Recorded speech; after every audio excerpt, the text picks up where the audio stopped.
আসসালামু আলাইকুম বন্ধুরা, আশা করি আপনারা সকলেই ভালো আছেন আর আপনারা দেখছেন হেভেন টোন টেলিভিশন। বন্ধুরা, আজকের এই ভিডিওতে আমরা বলবো যে বিড়ালকে কেন হযরত আদম আলাইহিস সালামের জন্মের পরপরই সৃষ্টি করা হয়েছিল এবং নবীজি সাল্লাল্লাহু আলাইহি সাল্লাম কেন বিড়াল পালন করতে বলেছেন সেই সম্পর্কে একটি বিস্ময়কর ঘটনা, যা শুনে আপনি বিস্মিত হয়ে যাবেন।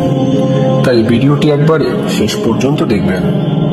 হযরত মুহাম্মদ সাল্লাল্লাহু আলাইহি সাল্লাম বিড়ালের একটি গোপন বিষয়ে খুব ভালোভাবে জ্ঞাত ছিলেন। আপনি একটি বিষয় জেনে আশ্চর্য হবেন যে বিড়ালের মধ্যে এমন কিছু রোগ সারাবার মতো গুণাবলী থাকে যা আমরা অনেকেই জানি না।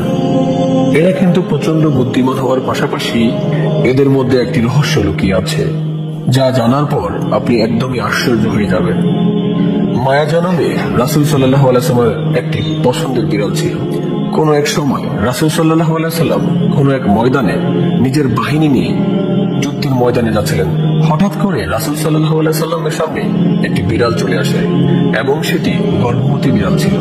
আর এটি দেখে রাসূল সাল্লাল্লাহু আলাইহি সাল্লাম তার সৈন্যবাহিনীকে অন্য রাস্তায় ফিরিয়ে নিয়ে গেলেন, যাতে করে সেই গর্ভবতী বিড়ালের কোনো সমস্যা না হয়। আর একজন সাহাবীকে সেই বিড়ালের দেখাশোনা করার জন্য রেখে দিলেন আর তাকে আদেশ করলেন যে যতক্ষণ এই বিড়াল কোনো বাচ্চার জন্ম না দিচ্ছে ততক্ষণ পর্যন্ত সেই সাহাবী সেই বিড়ালের পরিচর্যা করতে থাকে, কেননা তার জন্য যুদ্ধের ময়দানে যাওয়ার চেয়েও এই গর্ভবতী বিড়ালের পরিচর্যা অত্যন্ত গুরুত্বপূর্ণ। সুবহানাল্লাহ। তারপর রাসূল সাল্লাল্লাহু আলাইহি সাল্লাম নিজের কাজ শেষ করে যখন বাড়ি ফিরছিলেন তখন সর্বপ্রথম যেখানে তিনি বিড়াল রেখে গিয়েছিলেন সেই রাস্তায় পৌঁছান এবং পরবর্তীতে সেই বিড়ালকে তিনি তার সঙ্গে করে নিয়ে যান। তারপর সেই বিড়ালের নাম রাসূল মায়েজা রেখেছিলেন। তারপর বাকিটা জীবন সেই বিড়ালকে তার সঙ্গে রেখে দেন। একবার রাসূল সাল্লাল্লাহু আলাইহি সাল্লাম ফজরের সময় উঠলেন এবং নামাজের জন্য প্রস্তুতি নিয়েছিলেন। তারপর যখন তিনি নামাজের মুসল্লায় আসলেন তখন তিনি দেখতে পেলেন যে সেই বিড়ালটি তার নামাজের মুসল্লায় শুয়ে আছে। তারপর রাসূল সাল্লাল্লাহু আলাইহি সাল্লাম একটি কেচির মাধ্যমে সেই জায়নামাজের মাঝখান থেকে অংশটি আলাদা করে দিলেন, যেই অংশটির উপরে বিড়ালটি শুয়েছিল। আল্লাহু আকবার। এটি করার মূল কারণ হচ্ছে যাতে আল্লাহর রাসূলের নামাজ পড়ার কারণে যেন বিড়ালটি ক্ষতিগ্রস্ত না হয়।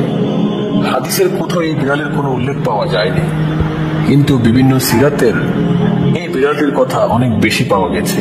একটি হাদিসে রাসূল সাল্লাল্লাহু আলাইহি সাল্লাম বিড়ালের উপরে অত্যাচার এবং তাদেরকে মারতে নিষেধ করেছেন। একদিন হযরত আবু হুরায়রা রাদিয়াল্লাহু তাআলা আনহু কোথাও যাচ্ছিলেন, তখন তিনি দেখতে পেলেন যে অতিরিক্ত গরমের জন্য একটি বিড়াল দেয়ালের সাথে পিষকে লেগে আছে। তখন সেই বিড়ালকে তিনি গরমের হাত থেকে রক্ষা করার জন্য নিজের বিছানার নিচে লুকিয়ে রাখলেন। তারপর তিনি এই বিষয়টি রাসূল সাল্লাল্লাহু আলাইহি সাল্লামকে জানালেন। তারপর রাসূল সাল্লাল্লাহু আলাইহি সাল্লাম বললেন, একটি মহিলাকে শুধুমাত্র এর জন্য জাহান্নাম থেকে মুক্তি দেওয়া হয়েছিল যে তিনি একটি বিড়ালকে পিপাসার হাত থেকে রক্ষা করেছিলেন। প্রিয় দর্শক, একটি গবেষণা থেকে জানা যায় যে বিড়ালের মধ্যে এমন কিছু শক্তি আছে যেটি অন্য কোনো জন্তুর মধ্যে নেই। বিড়ালের ব্যাপারে রাসূল সাল্লাল্লাহু আলাইহি সাল্লাম আরো 1400 বছর আগে যা বলে গিয়েছিলেন, আজ বিজ্ঞান তা বিভিন্ন যুক্তি প্রমাণের মাধ্যমে সত্যতা প্রমাণ করতে পেরেছে। হযরত আদম আলাইহিস সালামের পর আল্লাহ রাব্বুল আলামিন সর্বপ্রথম দুইটি যন্ত্রকে সৃষ্টি করেছিলেন। সেই দুইটি যন্ত্রের মধ্যে একটি হচ্ছে সাপ আর অপরটি হচ্ছে বিড়াল। আর এই বিড়ালের মধ্যে আল্লাহ রাব্বুল আলামিন বিশেষ কিছু গুণাবলী রেখে দিয়েছেন, যেই সকল গুণাগুণের ফলে মানুষ অনেক লাভবান হয়। বিজ্ঞানসম্মতভাবে মানুষের ঘরে বিড়াল পালা খুবই লাভজনক একটি কাজ। বিশেষজ্ঞদের মতে বিড়ালের নিঃশ্বাসের মধ্যে আল্লাহ রাব্বুল আলামিন ডিপ্রেশন রোগীদের চিকিৎসা লুকিয়ে রেখেছেন, কেননা এদের লোমের মধ্যে স্যালমোনিয়া নামক এক প্রকার ব্যাকটেরিয়া পাওয়া যায় আর এই ব্যাকটেরিয়া মানুষের ডিপ্রেশন কমাতে সাহায্য করে। কয়েকটি কিতাবে কিন্তু রাসূল সাল্লাল্লাহু আলাইহি সাল্লামের পোষা বিড়াল মাইজার কথা এসেছে।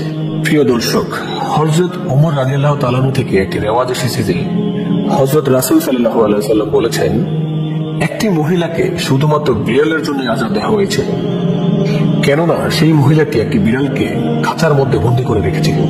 এমনকি একটা পর্যায়ে সেই বিড়ালটি মারা গিয়েছিল এবং সেই মহিলা এই জন্যই জাহান্নামে গিয়েছিল। যখন মহিলাটি বিড়ালটিকে বন্দী করে রেখেছিল তখন সেই মহিলা বিড়ালকে একটু খাবার দেয়নি, এমনকি বিড়ালটিকে খাবার পানিও দেয়নি। অর্থাৎ মহিলাটি সেই বিড়ালটিকে খুব কষ্ট দিয়ে হত্যা করেছিল। আর শুধুমাত্র এই একটি কারণেই সেই মহিলাটি জাহান্নামে গিয়েছিল। মিশকাত শরীফ থেকে একটি হাদিস এসেছে যে আম্মাজান হযরত আয়েশা রাদিয়াল্লাহু তাআলা আনহাকে কিছু খাবার দিয়েছিলেন। মহিলাটি যখন খাবার দিতে আসলেন হযরত আয়েশা রাদিয়াল্লাহু তাআলা আনহা আম্মাজান নামাজ পড়ছিলেন, আর এই দৃশ্য দেখে তিনি খাবারগুলো সেখানেই রেখে দিয়েছিলেন। খাবারগুলো রেখে মহিলাটি চলে যাওয়ার পর সেখানে একটি বিড়াল উপস্থিত হয় এবং সেই প্লেট থেকে কিছু সংখ্যক খাবার বিড়ালটি খেয়ে ফেলে। তখন হযরত আয়েশা রাদিয়াল্লাহু তাআলা আনহা সেই প্লেট থেকে খাবার খেয়েছিলেন, যেই প্লেট থেকে কিছুক্ষণ আগে বিড়ালটি খাবার খেয়েছিল। তারপর তিনি বললেন, রাসূল সাল্লাল্লাহু আলাইহি ওয়াসাল্লাম জানিয়েছেন বিড়াল নাজায়েজ বা অপবিত্র কোনো প্রাণী নয়। আম্মাজান হযরত আয়েশা রাদিয়াল্লাহু তাআলা আনহা আরো এক জায়গায় বর্ণনা করেছেন, আমি রাসূল সাল্লাল্লাহু আলাইহি ওয়াসাল্লামকে বিড়ালের খাওয়া অবশিষ্ট পানি দিয়ে ওযু করতে দেখেছি। রাসূল সাল্লাল্লাহু আলাইহি ওয়াসাল্লাম আরো একটি জায়গায় ইরশাদ করেছেন যে একটি বিড়ালের মুখ সবথেকে বেশি পরিষ্কার থাকে। আপনারা সব সময় দেখে থাকবেন যে একটি বিড়াল সবসময় নিজেকে পরিষ্কার পরিচ্ছন্ন রাখে। সাধারণত বিড়ালের গায়ে খুব বেশি ময়লা আবর্জনা দেখতে পাওয়া যায় না। প্রিয় দর্শক, বিশেষজ্ঞদের মতে যারা বাসায় বিড়াল পালন করেন তারা হয়তো একটি বিষয় লক্ষ্য করে থাকবেন যে বিড়াল ঘুমানোর সময় একটি অদ্ভুত রকম আওয়াজ করে থাকে এবং বিশেষজ্ঞদের মতে এই আওয়াজের ফ্রিকোয়েন্সি 20 থেকে 40 হার্টজের মধ্যে থাকে। আর এই বিড়ালের এই ফ্রিকোয়েন্সি একজন মানুষের শরীরের জন্য খুবই ভালো বলে প্রমাণিত হয়েছে। আজকালকার এই মডার্ন যুগে বিড়ালের মধ্যে লুকিয়ে থাকা বিড়ালের মধ্যে এই বিশেষ সম্পদ পাওয়ার সম্পর্কে মানুষের মধ্যে কোনো আইডিয়াই নেই, কিন্তু প্রাচীনকালের মানুষেরা বিড়ালের মধ্যে থাকা এই গুণাগুণ সম্পর্কে খুব ভালোভাবে জ্ঞাত ছিল। আর এই কারণেই তারা বিড়ালকে কখনো তারা অবহেলা করত না এবং তাদের কাছে তাদের ঘরে রেখে দিত।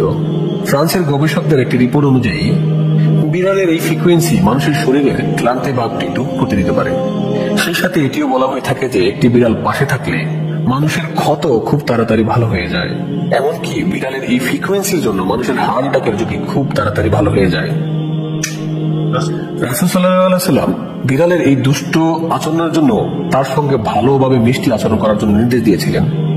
যদি কোনো বিড়াল কোনো প্রকার খারাপ আচরণ করে থাকে তাহলে তাকে না মেরে দূরবর্তী কোনো স্থানে রেখে দেওয়াই বুদ্ধিমানের কাজ।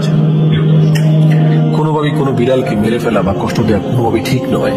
প্রিয় দর্শক, যেমনটা বলেছিলাম, অন্য কোনো প্রাণীর তুলনায় বিড়ালের মুখ বেশি পরিচ্ছন্ন থাকে, আর এই জন্যই সে পরিষ্কার পানি দিয়ে সবসময় নিজেকে ভিজিয়ে রাখে। আর এই কারণে বিড়ালের মধ্যে খুব কম পরিমাণ রোগ ব্যাধি দেখা যায়। ইসলামে বিড়ালকে খুবই মূল্য দেওয়া হয়েছে।